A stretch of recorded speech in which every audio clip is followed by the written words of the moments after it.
টুনির মা, আসো আসো আসো, বসো না। না না, বলবো না, তুমি বলো তোমার নতুন বৌমার কি খবর?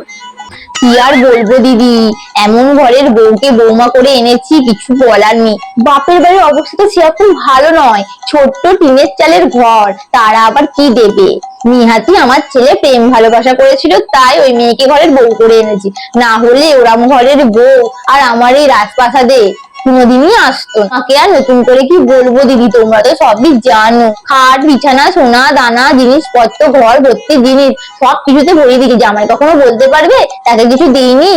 আর আমার মেয়ের শাশুড়ি, সেও কি কোনোদিনও কমপ্লেন করতে পারবে যে বৌমার বাপের বাড়ি থেকে কিছু দেয়নি? একেবারে মুখে সেলুটে বেটে দিয়েছি, কিচ্ছুটি বলতে পারবে না।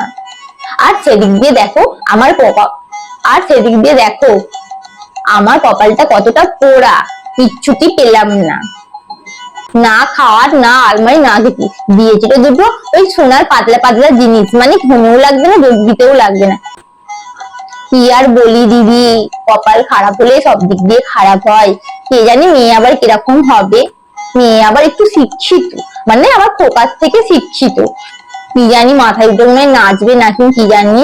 আর ছেলেকে তো বয়স করবে না বললে চলেই না, কত বুঝিয়েছিলাম জানো যে ওই মেয়েকে বিয়ে করতে হবে না।